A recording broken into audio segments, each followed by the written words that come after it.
سلام دوستان، وقت بخیر. توی این قسمت میخوایم سوالایی مربوط به حسابان 12 خرداد ماه رو انجام بدیم واسه رشته ریاضی فیزیک که بازم میگم وقت باز 120 دقیقه است و سعی میکنیم از هر لحاظ سوالا رو بررسی بکنیم. میریم سراغ حل سوال ها. قسمت اول میگه درستی نادرستی عبارت ریاضی رو تعیین کنید.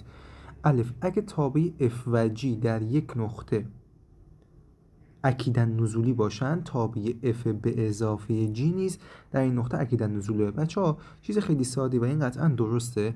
قسمت الف میتونیم بگیم که جمع دو تابع اکیداً نزولی قطعاً اکیداً نزولی است. بچه‌ها در صورتی که جمع دو تابع شما اکیداً صعودی باشه باز هم قطعاً اکیداً صعودی است، ولی واسه تفاضلش نمیشه نظر دقیقی داد. پس جمع دو تا تابع اکیداً نزولی قطعاً اکیداً نزولیه. جمع دو تا تابع اکیداً صعودی هم بچه اکیداً صعودی خواهد بود. اوکی.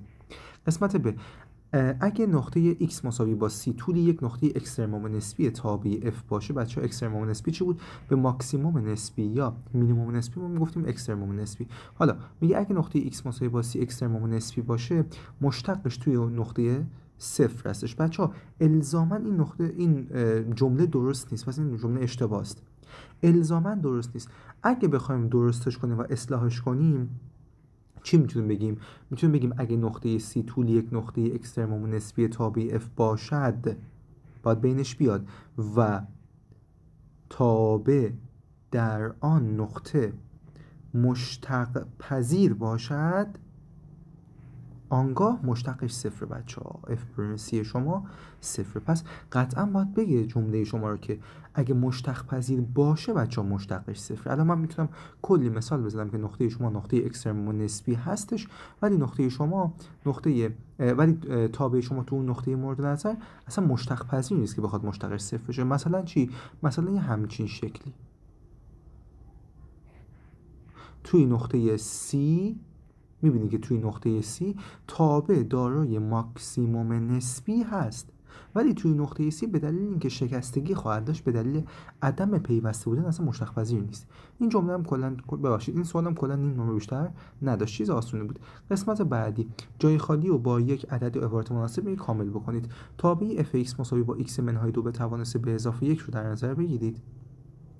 نمودار f منهای یکش از ناحیه جای خالی محورهای مختصات عبور نمیکنه. اوکی. بچه‌ها واسه قسمت الف بهتر روش اینه که شما بیاین رسمش رو انجام بدید. حالا من اگه بتونم رسمش رو این قسمت انجام میدم. خب بچه‌ها اول ما میگیم تابع f(x) خودمون رو رسم می‌کنیم. تابع f(x) چیه؟ با استفاده از انتقال شما اگه بیاین رسمش رو انجام بدین، اول کافیه x به توان 3 رسم بشه که این مدلیه. بعد چون که منفی هستش دو واحد، فقط کافیه دو واحد بچه‌ها بیاد به سمت راست، پس دو واحد به سمت راستش میشه این مدلی. قسمت قبلی رو پاک میکنم. درسته؟ نکته بعدی، بچه‌ها من تو مرحله چی هستم؟ تو مرحله رسم x منهای 2 به توان 3. محل برخورد با محور y ها قطعا xش صفره. xش بچه‌ها قطعا صفر خواهد بود. وقتی xش صفر باشه، منفی 2 به توان 3 بچه‌ها میشه منفی 8. پس این نقطه منفی 8.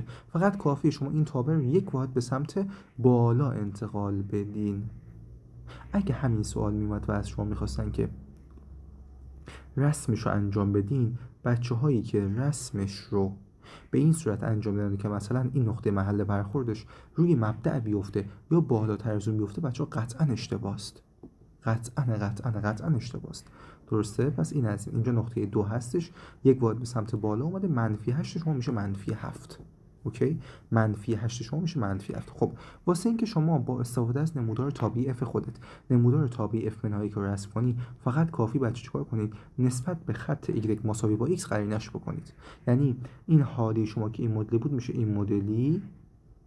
درسته؟ این که این مدلی بود بچه میشه این مدلی تقریبا.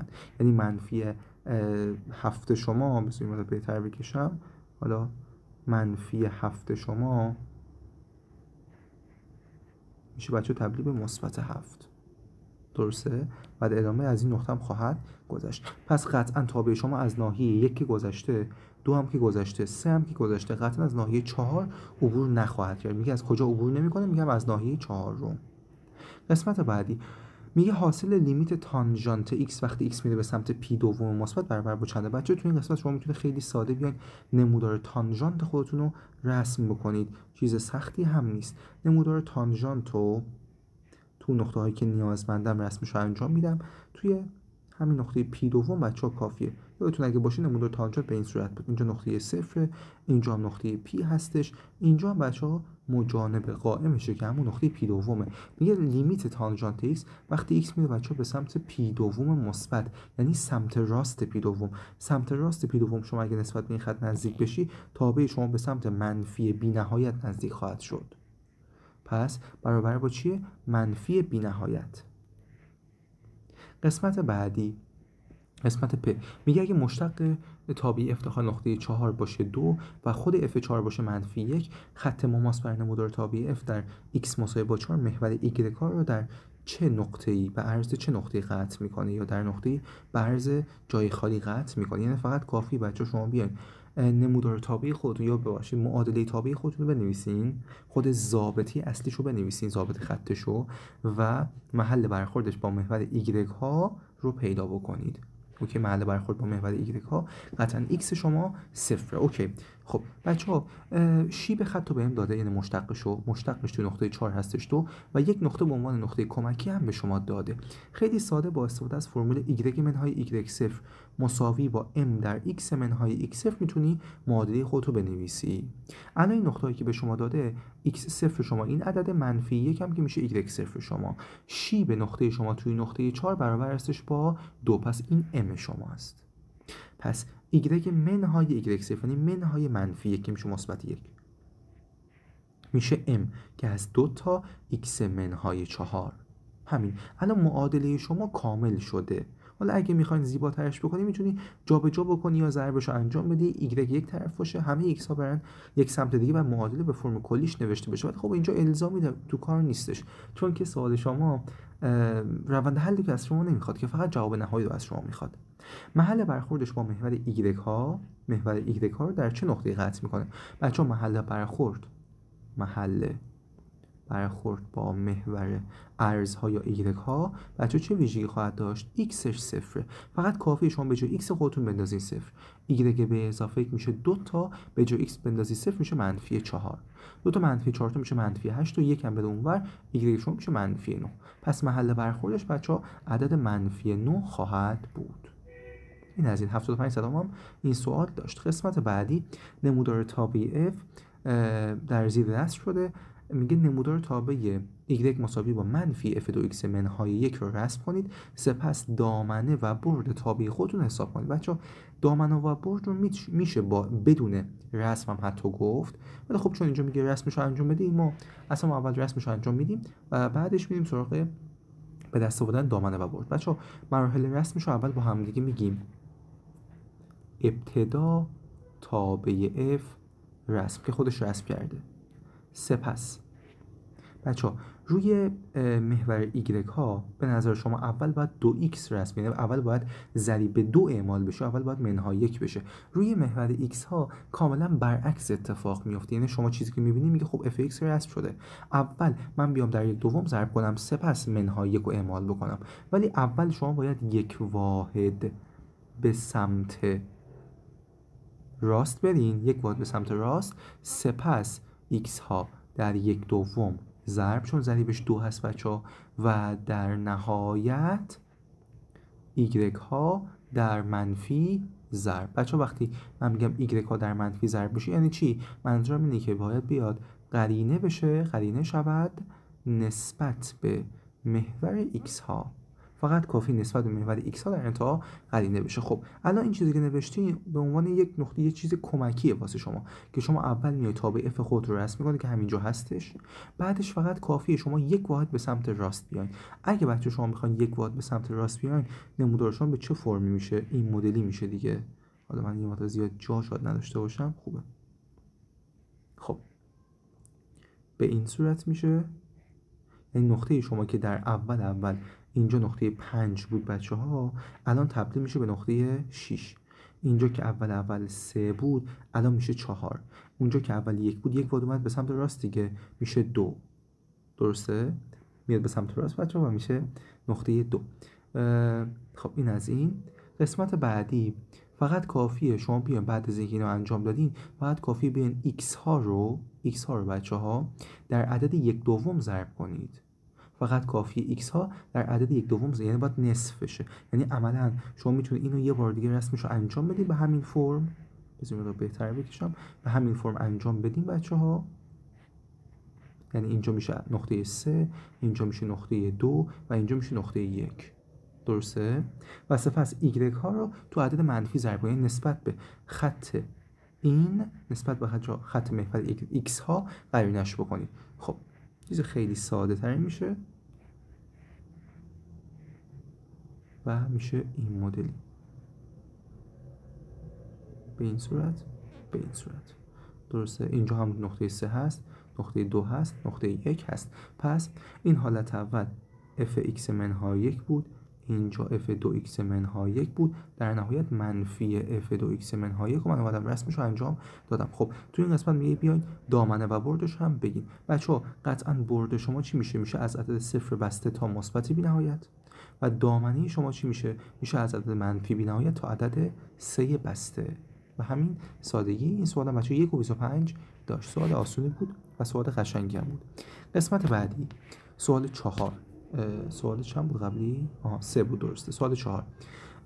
قسمت الف میگه اگه چند جمله‌ای پی x مساوی با x 3 به اضافه mx به اضافه 2 بر x منهای 2 بخش پذیر باشه، یعنی بچه باقی ماندهش 0، آنگاه باقی مانده تقسیم پی x بر x به اضافه رو به دست بیارید. خب بچه زمانی که میگه بر x منهای 2 بخش پذیره یعنی خود پی 2 شما میشه 0 دیگه. پی 2 میشه 0. پی 2 چی میشه؟ میشه 2 به توان 3 به اضافه m ضرب در 2 به اضافه 2 شده 0. 2 به توان 3 میشه 8. 8 به اضافه 2 میشه 10. 10 به اضافه 2m شده 0 و m شما اینجا به دست میاد منفی 5. خب میگه باقی مانده تقسیم پی x که الان m شو به دست آوردم و فرم کلی پی x من ساخته شد بر x به اضافه 1 چند. این عملا از شما پی منفی 1 رو میخواد. میگه پی منفی 1 چند میشه؟ پی منفی 1 چی میشه؟ میشه منفی 1 به توان 3 به اضافه mx. به جای m می‌نویسم منفی 5 تا، به جای x هم می‌نویسم منفی 1 به اضافه 2. میگه این عدد چند میشه؟ خیلی قشنگ ساده میشه. منفی 1 به توان 3 منفی 1 هست، اینجا میشه به اضافه 5 و میشه به اضافه 2. 7 یکی ازش کم بشه میشه 6 واحد. پس باقی ماندهش 6. و قسمت بعدی سوال 4 قسمت ب. بچه‌ها قبل از اینکه بیاین شما سراغ سوال ب یه پاز بزنید. مجدد میگم سعی کنید که نگاه بکنید، یاد بگیرید، خودتون واسه خودتون انجام بدید و بعد بیاین سراغ قسمت‌های بعدی. من شده مقدار سریع‌تر انجام میدم، شما حتما ویدیو رو استاپ بزنید، خودتون نگاه بکنید، به روش حل نگاه بکنید، اگه نیازه مجدد از اول هم نگاه بکنید روش حل رو و به ترتیب سوالا رو چک بکنید. خیلی عجله نکنید توی حل سوال‌ها. قسمت بعدی 4 قسمت ب میگه چند جمله x به توان 5 منهای 1 را طوری تجزیه کنید که x منهای 1 عامل آن باشد. ببین بچه خیلی چیز ساده ایه. x به توان 5 منهای 1 مساوی با x منهای 1 در x به توان 4 به اضافه x به توان 3 به اضافه x به توان 2 به اضافه x به توان 1 همون x به اضافه 1. همین بچه ها اینو شما میتونید شبیه همون اتحاد مثلا چی ببینید؟ شبیه اتحاد لاغر ببینید که همون میگفتیم x3 مثلا منهای 1 میشه x منهای 1 در بقیه همشون مثبت بودن دیگه. همه عواملش مثبت بودن. اینجا هم همه عواملش مثبتن و به ترتیب از توان 4 به سمت پایین میای تا به عدد 1 برسی. شبیه همونه. اوکی این از سوال 4 که 1.25 داشت. قسمت بعدی سوال 5. نمودار داده شده در شکل مقابل مربوط به یک تابع چیه بچه‌ها؟ مربوط به یک تابع سینوسیه. ولی آیا اگه به ما نمیگفت فرم کلی تابع سینوسیه ما میتونستیم تشخیص بدیم؟ بله. چرا نمیشه تشخیص داد؟ بچه‌ها یک نکته وجود خواهد داشت که اینجا دوست داشتم به شما بگم، اینکه اگر ماکسیموم و یا مینیموم نمودار روی محور ایگرگ ها باشد تابع از جنس تابع کوسینوسیه و اگر نباشد سینوسیه بچه. یعنی حتی اگه به ما نمیگفتش که تابع شما سینوسیه من خودم میتونستم تشخیص بدم. چرا؟ چون ماکسیموم یا مینیموم ها روی محور ایگرگ نیستند، روی این خط نیستند، پس قطعا تابع شما از جنس تابع سینوسی خواهد بود. حالا این از این، حتما این نکات رو واسه خودتون یادداشت بکنید بچه‌ها. خب میریم سراغ حلش. میگه که اگه A منم مثبت باشه مقادیر A و B و C رو میگه پیدا بکنید. خب از چیزی که مشخصه قطعا ماکسیموم سهمی شما هستش نقطه 3، مین شما هم که هستش نقطه -1 و تناوب شما هستش نقطه P، یعنی به اندازه P واحده. اوکی، چیز خیلی ساده. شما میتونید بگین که بچه ماکسیموم چی بودش؟ همون قدر مطلق آی به اضافه سی بود دیگه که میشه 3. مینیموم شما که میشه منفی قدر آ به اضافه سی بود عدد منفی، اگه اشتباه نکنم بله -1. خیلی ساده شما میتونید اینجا یه دونه دستگاه ساده بزنید. خب با هم دیگه اگه ساده بشن، من با بنفش بنویسم، با هم دیگه جمع میکنید و طرفین ساده میشه. 2 تا سی میشه عدد 2، پس سی شما این 2 بعد نوشتم، 2 تا سی میشه عدد 2 و سی میشه عدد 1. بدونید خود یکی از حالت‌ها، مثلا حالت بالا میخوام جایگزین کنم، قدر مطلق آی به اضافه 1 مساوی هستش با 3، پس قدر مطلق آی من میشه عدد 2، پس آی من میشه عدد مثبت منفی 2. با توجه به اینکه بهم گفته ای من مثبته، پس همون عدد مثبت قابل قبول هست، یعنی خود آی من میشه عدد 2. بعد واسه اینکه بی حساب بشه خب قطعا از تناوب استفاده میکنیم دیگه. واسه بی از تناوب استفاده میکنیم. بچه تناوب داخل تابع‌های سینوسی و کوسینوسی به صورت تی مساوی با 2 پی بیوم بود دیگه، درسته؟ 2 پی بیوم خواهد بود. الان کل تناوب شما عدد پیه، پی مساوی هستش با 2 پی تقسیم بر بی. این با این وقتی ساده بشه 2 بیوم شده 1، پس بی شما بچه‌ها میشه 1. ببخشید بی، پس بی شما میشه 2 یا 2 دوم میشه دیگه، پس بی من همون عدد 2 باقی خواهد موند. این از این یه چیز خیلی ساده بود و یک نمره هم داشت. قسمت بعدی سوال 6 میگه که معادله سینوس 2x مساوی با سینوس x را حل کنید. من پایین تر بیارم که جا بشه واسه حلش. خوبه. معادله سینوس 2x مساوی با سینوس x. بچه‌ها فرم کلی تابع سینوس رو به شما بگم یه بار دیگه مامان یادآوری. اگه سینوس x همون سینوس آلفا میشد، x شما میشه 2 کاپی به اضافه آلفا و 2 کاپی به اضافه پی منهای آلفا. این فرم کلی مجموع جواب سینوسی هاست. حالا اینجا به هم چی گفته؟ گفته سینوس 2x شده سینوس x، پس 2x میشه 2 کاپی به اضافه آلفا، آلفا شما که همون x، یا 2 کاپی به اضافه پی منهای آلفا، یعنی منهای x. بچه باید x ها با هم دیگه ساده بشن و در کل معادله شما یک حالت x ببینید. پس یک بار 2x رو با حالت بالا ساده میکنم، یک بار دیگه هم 2x رو با حالت پایین ساده میکنم. زمانی که 2x با حالت بالا ساده بشه، x و x با هم دیگه خط بخورن، x میشه 2 کاپی. و اگه 2x با این حالت پایین ساده بشه بچه ها، این منفی x رو شما اگه بفرستی اون سمت میشه مثبت x و با 2x میشه 3x، یعنی انگار 3x شما شده 2 کاپی به اضافه p و با تقسیم بر 3 بشه دیگه، x میشه 2 کاپی سوم به اضافه p سوم. این میشه مجموع جواب شما به همین سادگی. سعی کنیم باز هم یک بار خودتون سوال حل بکنید و بعد بچه‌ها به جواب نگاه کنید. اگه متوجه نشدید مجدد بزنید عقب ویدیو رو و بعد نگاه بکنید. یک نمره این سوال داشت.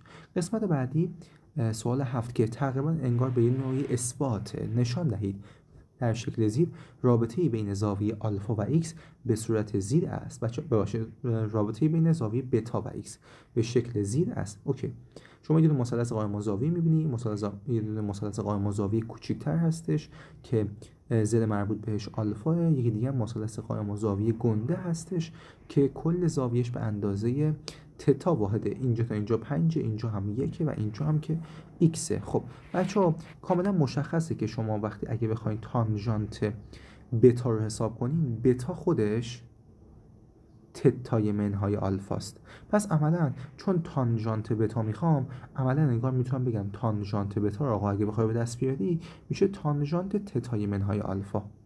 یک بار به صورت فرم کلی بیایم تانژانت تفاضلش رو واسه شما بنویسم. به عنوان نکته یا یادآوری بچه ما میگفتیم تانژانت آلفای منهای بتا چی میشد؟ میشه تانژانت آلفا منهای تانژانت بتا تقسیم بر 1 به اضافه تانژانت آلفا ضرب در تانژانت بتا. پس تفاضلشون تقسیم بر 1 منهای حاصل ضربشون. اوکی. شما پس الان واسه این حالت تانژانت بتا چی میشه؟ میشه تانژانت تتای منهای آلفا که همون چیه؟ تفاضلشون، یعنی تانژانت تتا منهای تانژانت آلفا. یه مقدار آرومتر دارم انجامش میدم که قشنگ متوجه بشین. تقسیم بر 1 به اضافه حاصل ضربشون تانژانت تتا ضرب در تانژانت آلفا. اوکی. فقط کافیه شما الان بیاین تانژانت تتا رو به صورت جداگانه حساب کنید. تانژانت تتا چی میشه بچه‌ها؟ من با قلم رصاصتون بنویسم. تانژانت تتا میشه ضلع روبرو که است 6 واحد تقسیم بر x. تانژانت آلفا چی؟ ضلع روبرو میشه 1 واحد تقسیم بر x. پس 6x و 1x. فقط کافی از هم دیگه ابتدا کم بشن. پس تانژانت بتا میشه تفاضلشون، یعنی 6x منهای 1x تقسیم بر مجموعشون 1 به اضافه بهتر بنویسم 6x منهای 1x تقسیم بر 1 به اضافه حاصل ضربشون، یعنی 6x ضرب در 1x که میشه 6 تقسیم بر x2. بالا که مخرجش مشترک خدا رو شکر از هم دیگه کم بشه میشه 5x. پایینم که به جای 1 اگه بنویسی x2 بر روی x2 این مخرج مشترک بگیری میشه x2 به اضافه 6 بر روی x2. یه دونه دور در دور نزدیک در نزدیک ساده انجام بدی میشه 5 تا x2 به x تا x2 به اضافه 6. یه x و یکی توان با هم دیگه ساده بشه کلا میشه 5 به x2 به اضافه 6. بچه‌ها انقدر شاید جوابش نباشه ولی چون من زیاد نوشتم و واسهتون طولانی‌تر نوشتم و نکاتشو گفتم به این حالت به دست اومده، ولی در کل شاید انقدر نباشه. این از این سوال 7 که 1 نمره داشت بچه‌ها و سوال زیبایی هم بود. از جمله سوالایی بود که از بین این 7 سوال اخیری که حل کردیم یک کوچولو اگه می‌خواست شما رو اذیت کنه همین سوال 7 بود که واسه شما یه مقدار چالش برانگیزتر بود. خب بچه‌ها میریم سراغ ادامه سوال‌ها. سوال 8 میگه حدهای زیر رو محاسبه کنید. قسمت الف لیمیت جزء صحیح 2x منهای 1 بر روی x منهای 1 x بده به سمت 1 مثبت. بچه شما زمانی که با جزء صحیح روبرو میشین فقط کافیه مقدار جزء صحیح رو بندازین، چون به هیچ حالت به شما راه نمیده که بخواید مثلا چپ و راستش بکنید، مثبت منفیش رو حساب کنید یا رفع پام بکنید. فقط واسه جزء صحیح شما باید مقدارش رو حساب کنید و به جاش جایگذاری بکنید. قسمت الف میگه لیمیت جزء صحیح 2x. بچه جزء صحیح 2x زمانی که x میره به سمت 1 مثبت میشه چی؟ جزء صحیح 2 مثبت دیگه. به جای x اگه بندازی 1 مثبت میشه 2 مثبت. جزء صحیح 2 مثبت هم عدد مثبت 2. پس در کل قسمت بالا چی میشه؟ میشه لیمیت 2 منهای 1 بر روی x منهای 1 x بده به سمت 1 مثبت. بالا که عدد مثبت 1 هستش، پایینم که میشه 0. از چه نوعی 0 مثبت؟ چون یک مثبت دیگه از یک کم میشه حاصل میشه 0 مثبت. عدد مثبت به 0 مثبت بچه‌ها میشه مثبت بی‌نهایت. چیز خیلی ساده ای بود. قسمت ب لیمیت 2x منهای 3x بر روی 1 منهای x2 x بده به سمت مثبت بی‌نهایت. واسه قسمت ب چی میگم بچه‌ها؟ این همون قاعده پرتوانه.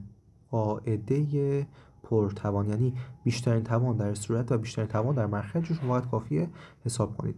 بیشترین توان در صورت چی میشه؟ لیمیت 2x2. بیشترین توان داخل مخرج چی؟ منفی x2. x میره به سمت مثبت بی‌نهایت. x میره به سمت مثبت بی‌نهایت. با هم دیگه ساده بشه حاصل شما میشه عدد منفی 2. به همین سادگی. قسمت بعدی من پاک میکنم. قسمت بعدی لیمیت منفی 3x3 به اضافه 2x به اضافه 1x بده به سمت منفی بی‌نهایت. بچه باز هم اینجا قاعده پرتوانه، فرقی نمیکنه. قسمت پ بیشترین توان شما میگیرم میشه لیمیت منفی 3 تا x به توان 3 x بده به سمت منفی بی‌نهایت. بچه منفی بی‌نهایت به توان 3 همون منفی بی‌نهایته. منفی 3 برابر منفی بی‌نهایت میشه عدد مثبت بی‌نهایت، چون منفی در منفی میشه مثبت. چیز سختی هم نبود. این سوال کلا هر قسمتش نیم نمره داشت و در کل 1.5 نمره بهش اختصاص داده بودن. قسمت بعدی بچه‌ها قسمت بعدی و میگه که مجانب‌های قائم و افقی نمودار تابع فلان رو به دست بیارید و سپس وضعیت نمودار تابع رو در نزدیکی مجانب قائمش میگه نمایش بدید. اوکی. خب بچه‌ها، اول اینکه واسه مجانب قائم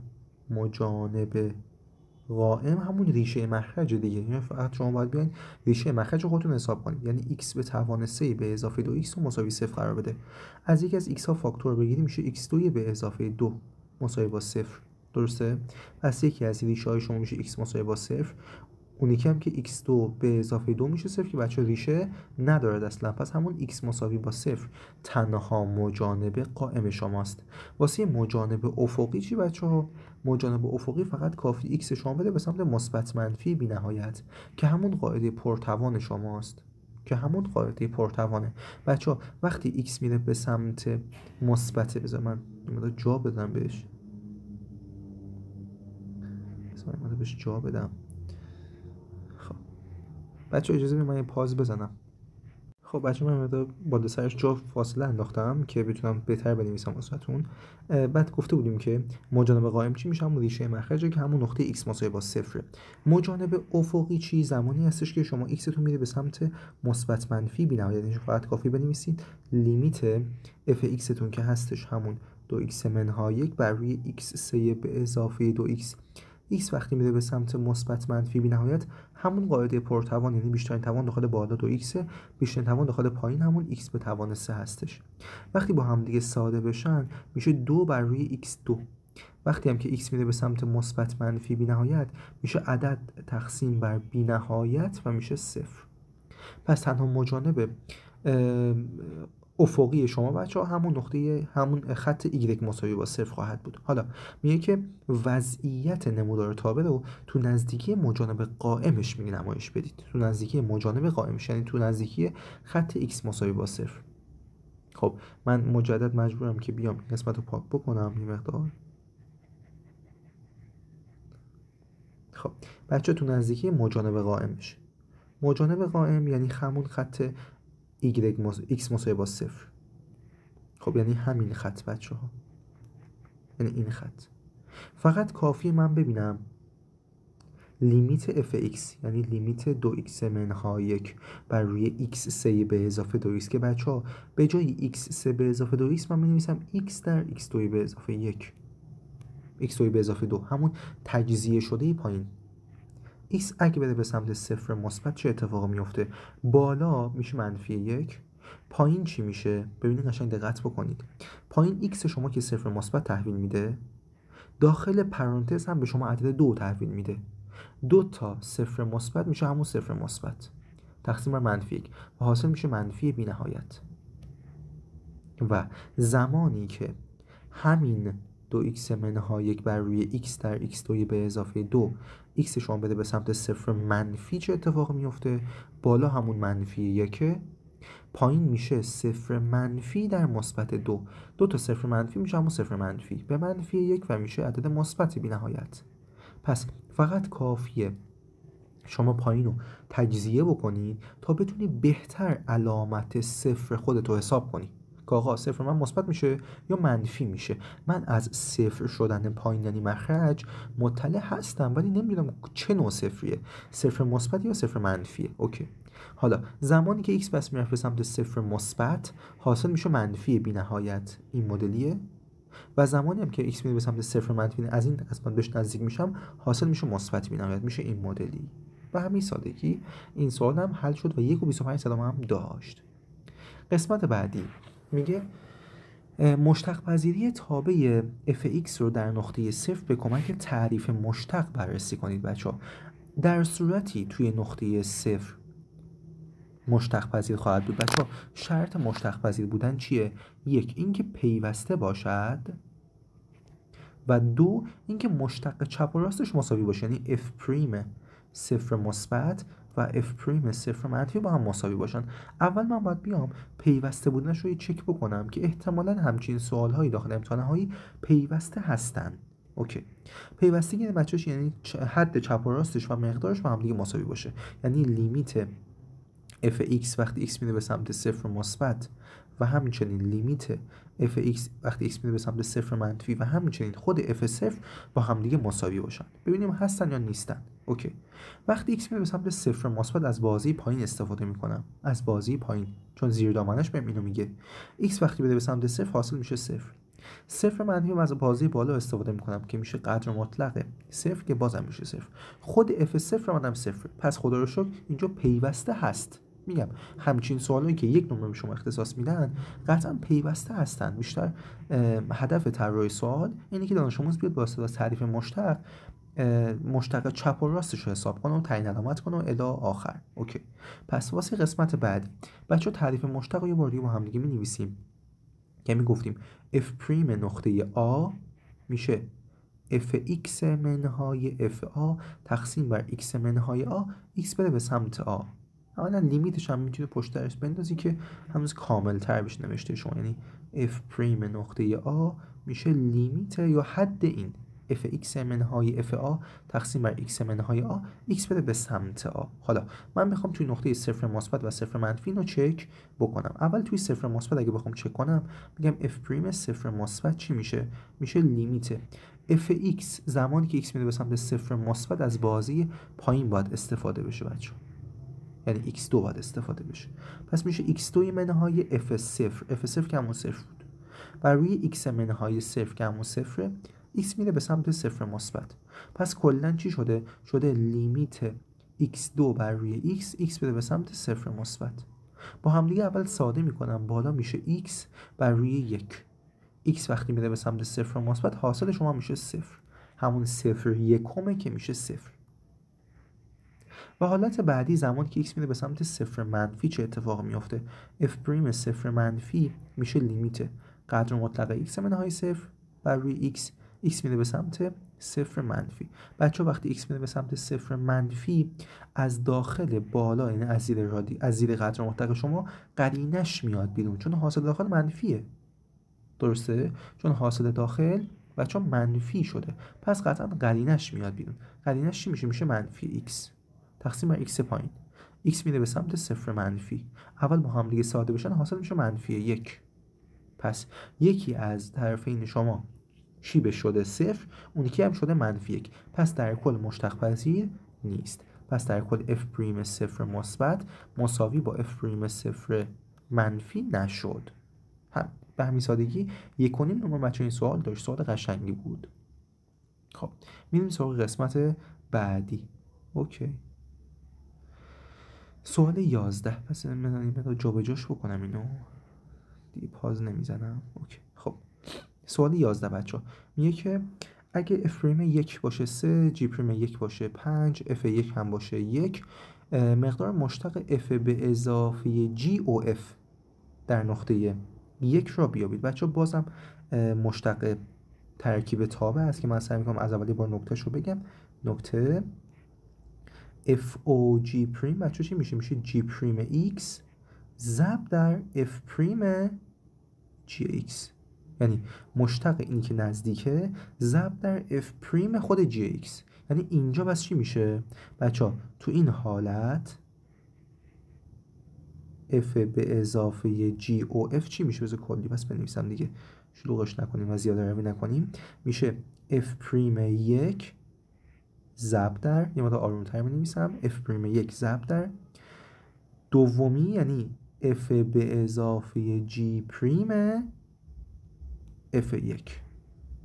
همین f پریم 1 ضرب در f به اضافه g پریم f 1. اوکی. خب خود f1 شما چنده؟ خودش به شما گفته که f1 من 1 ضرب در f1، ببخشید بچه f پریم 1 بود اولی که هست 3، من اشتباه نوشتم حواسم نبود. f پریم 1 هست 3، f1 شما که هست 1. پس اینجا داخل کل پرانتز چی میشه؟ میشه f پریم 1 به اضافه g پریم 1. اینو باز با در 3 ضرب کنم. خود f پریم 1 چند بود؟ 3 بود. g پریم 1 چند بود؟ 5 بود. پس کلا میشه 3 تا 3 به اضافه 5. 3 به اضافه 5 که میشه 8. 3 میشه 24 تا. 75 صدام داشتش سوالش. و یه مقدار بچه توی حل این سوال باید آرومتر پیش بریم، نباید زیاد خودتون سخت بگیرین و مثلا خودتون ببازین و عجله بکنین، ممکنه که اشتباه بکنید. همچنین مثل سوال 12 که ببینید بچه‌ها از مشتق 100% سوال میاد واسه شما. مشتق تقریبا قشنگی هم است، مشتق آسونی نیستش. یه مشتق مثلثاتی و دیگری مشتق تا به چند جمله‌ای از نوع ضرب که میگه اصلا الزامی نیستش ساده کردن و 2 نمره بچه‌ها بهش میدن. پس اصلا مشتق رو به هیچ عنوان کنار نباید بذارین که مثلا من مشتق بلد نیستم و نمیخوام سوالی مشتق رو حل کنم. خیلی راحت 2 نمره از دست میدین. خب سوال 12 قسمت الفش میگه مشتق اینو حساب کنید. بچه‌ها مشتق تابع مرکب چی بوده؟ ضرب تابع ها چی بودش؟ مثلا اگه f ضرب در g باشه مشتقش میشه f پریم g به اضافه g پریم f. درسته؟ یعنی f پریم x ضرب در g x به اضافه g پریم x ضرب در f x. f پریم g ضرب در به اضافه g پریم f. درسته؟ خب یعنی مشتق اولی ضرب در دومی به اضافه مشتق دومی ضرب در اولی. خیلی آرومتر سعی کنید پیش برین. مشتق اولی چی میشه؟ 2 تا توان. مشتق داخل یعنی 3x2 در خودش به توان یکی کمتر 1. پس این شد f پریم ضرب در g. g کمون رادیکال 3x به اضافه 2. پس 2 تا مشتق داخل در خودش به توان یکی کمتر ضرب در دومی به اضافه مشتق دومی که میشه 3 بر روی 2 تا رادیکال 3x به اضافه 2. مشتق دومی ضرب در اولی یعنی همون x3 به اضافه 1 به توان 2. تمام شد. به همین سادگی 1 نمره گرفتیم. اوکی. پس مشتق اولی ضرب در دومی به اضافه مشتق دومی ضرب در اولی. قسمت بعدی اینو بچه‌ها حتما سعی کنید بار دیگه ویدیو رو نگاه بکنید، یه چند لحظه بزنید عقب‌تر چون من پاکش بکنم. حتما وارد کنید، یاد بگیرید و بعد بیاین سراغ قسمت ب. اصلا عجله نکنید توی نگاه کردن به ویدیو. قسمت بعدی که میگه که مشتق تابع‌های مثلثاتیه. خب بچه‌ها چون از نوع جمعه فقط کافیه مشتق اولی رو حساب کنی به اضافه کنی با مشتق دومیه. مشتق تابع سینوسی چون تواندار هستش بچه‌ها میشه 2 برابر مشتق خود عبارت داخل که میشه 3 در مشتق سینوس که میشه کوسینوس. کوسینوس 3x در خودش به توان یکی کمتر. پس یه بار دیگه فقط بچه اینو با نکته به شما بگم. مشتق سینوس یو میشه یو پریم کوسینوس یو. اینجا انگار همین اتفاق افتاد. مشتق سینوس 3x شده 3 تا کوسینوس 3x در خودش به توان یکی کمتر که اینه. توانم که اصلا اول اینجا اومده.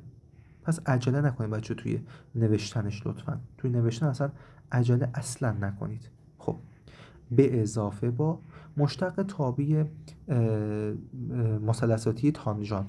بچه مشتق تانژانت یو چی میشه؟ مشتق تانژانت میشه 1 به اضافه تانژانت به توان 2 یو. همین. اوکی. این از این. پس مشتق تانژانت یو ببخشید یو پریم در 1 به اضافه تانژانت به توان 2 یو. یعنی خود مشتق داخلش چی میشه؟ میشه 2x در 1 به اضافه تانژانت به توان 2 x2. و همین سادگی دو نمره شما بچه میتونه خیلی ساده کسب بکنید. چیز سختی هم نیست اصلا.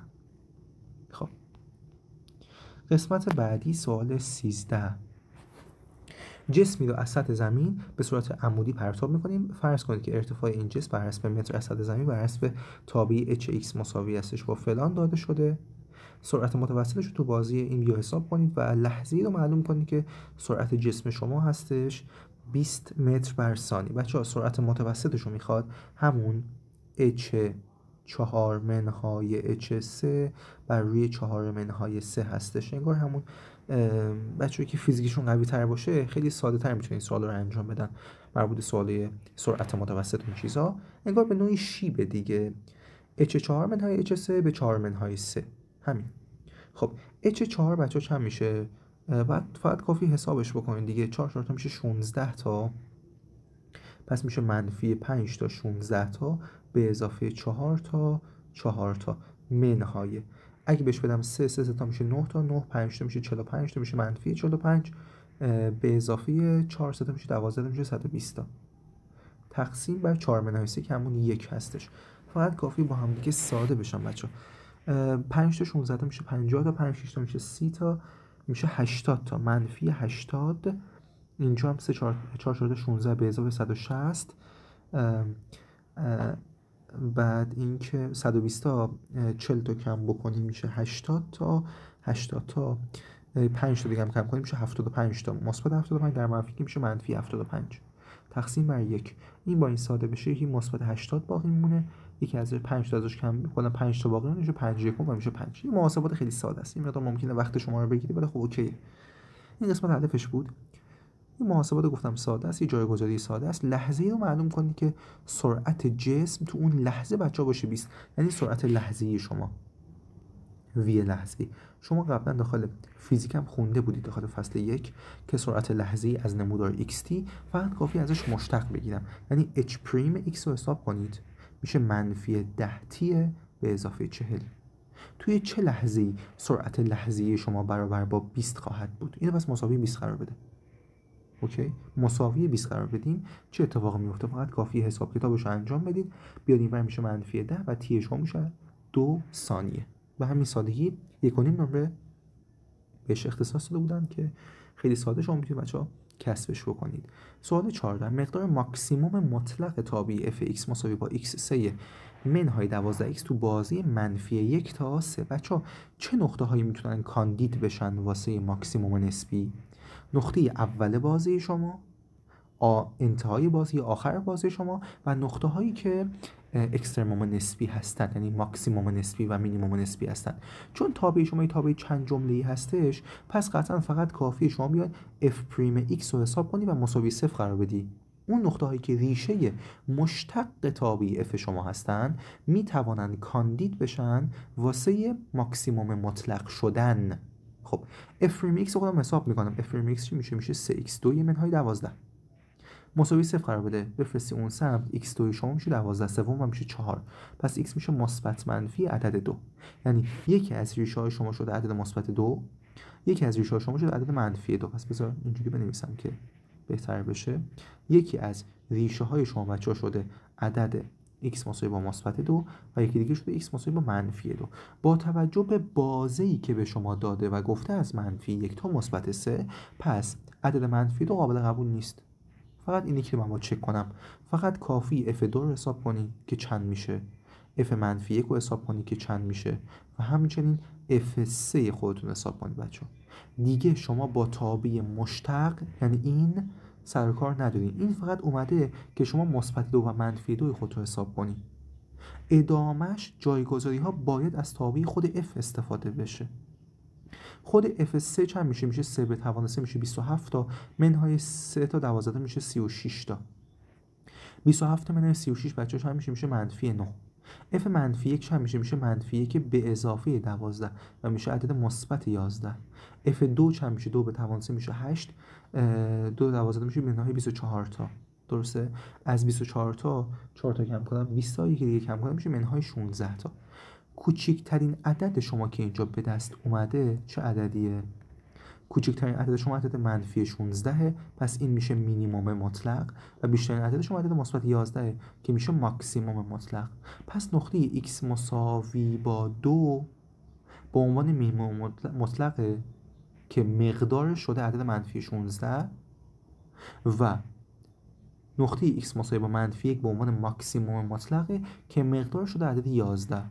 و همین سادگی شما میتونید 1.5 نمره بچه از این سوال کسب بکنید، قطعا از ماکسیموم مطلق و مینیموم مطلق و همچنین از قسمت بالا سوال میاد بچه تو این سبک، حتما سوال میاد.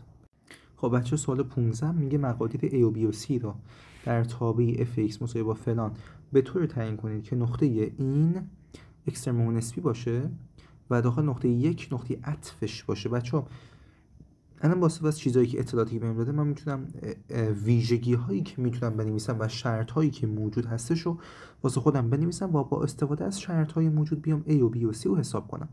نقطه اولی میگه نقطه 3 و منفی 1 اکسترموم نسبیه. اول اینکه زمانی که 3 و منفی اکسترموم نسبی باشه یعنی خود F3 شما میشه -1. چرا؟ چون داخل اصل تابع صدق میکنه دیگه، این جزئی از نمودار شماست دیگه. پس خود F3 -1. وقتی میگه اکسترموم نسبی یعنی مشتقش توی نقطه 3 میشه 0. وقتی میگه نقطه x مساوی با 1 نقطه عطفه یعنی f زگند نقطه 1 یعنی مشتق مرتبه دومش تو نقطه 1 میشه 0. خود f(x) شما که اینه. f' چی میشه بچه‌ها؟ f' x شما میشه 3x2 به اضافه 2ax به اضافه b. f زگند شما چی میشه؟ از این بازی مشتق بگیری میشه 6x به اضافه 2a.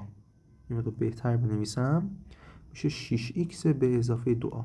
مشتقش توی نقطه 3 توی نقطه 1 مشتق مرتبه دوم شده 0. پس از همین چیز استفاده بکنم. خب اگه اینجا بهش بدم 1 چه اتفاق میفته؟ میشه 6 تا 1 میشه 6 تا به اضافه 2a شده 0. پس آی شما میشه عدد -3. همین. خود f'3 یعنی از این ماده استفاده کنم. f'3 منم میشه 0. بهش بدم 3 میشه 3 تا 3 به توان 2 یعنی 9 به اضافه 2a. 2 تا به جای a می نویسم -3 به جای x هم می نویسم نقطه مثبت 3 به اضافه b شده 0. 3 9 تا میشه 27 تا 3 تا میشه -9 و میشه -18 به اضافه b شده 0. پس b شما میشه عدد 9 میشه مثبت 9 میشه -9. همین. و فقط کافیه واسه آخرین حالت که c به دست بیاد از همون نقطه بالا استفاده کنم. اگه بهش بدم 3 میشه 3 به توان 3 میشه 27 به اضافه ax2 یعنی آی شما که شده بود -3 تا x به توان 2 یعنی 9 تا به اضافه bx یعنی منهای 9 تا 3 تا به اضافه c شده عدد -1. اینجا 3 9 تا میشه مثبت 27 تا و این ساده میشه. -27 به اونور میشه مثبت 27 و یکی ازش کم بشه c شما میشه عدد 26. به همین سادگی a و b و c حساب شدن. و آخرین سوال فکر کنم سوال 16. بله، جدول رفتار و نمودار تابع y مساوی با x به اضافه 2 در x منهای 4 به توان 2 رسم کنید. که بچه‌ها توی این سوالا که 100% توی امتحان نهایی شما میاد باید تمام چیزهایی که بلد هستین رو بیاین بنویسین واسه خودتون و با استفاده از اطلاعاتی خودتون به خودتون میدین باید بیاین جدول تغییراتش رو رسم کنید مثلا و بیاین نمودارش رو با استفاده از اطلاعاتی که خودتون به دست آوردین حساب کنید. مثلا چه اطلاعاتی رو من بهش نیازمندم؟ چیزایی که نیاز دارم کم کم واسهتون می‌نویسم. اول اینکه دامنه شما r هستش، برد شما r هستش، لیمیت f(x) x وقتی میره به سمت مثبت بی‌نهایت چی میشه؟ به سمت مثبت بی‌نهایت اولی میشه مثبت بی‌نهایت، دومی میشه مثبت بی‌نهایت و میشه مثبت بی‌نهایت. بعدی لیمیت f(x) وقتی x میره به سمت منفی بی‌نهایت چی میشه؟ وقتی میره به سمت منفی بی‌نهایت اولی میشه منفی بی‌نهایت، دومی هم چون توانش 2 هستش باز میشه مثبت بی‌نهایت و در کل باز هم میشه منفی بی‌نهایت.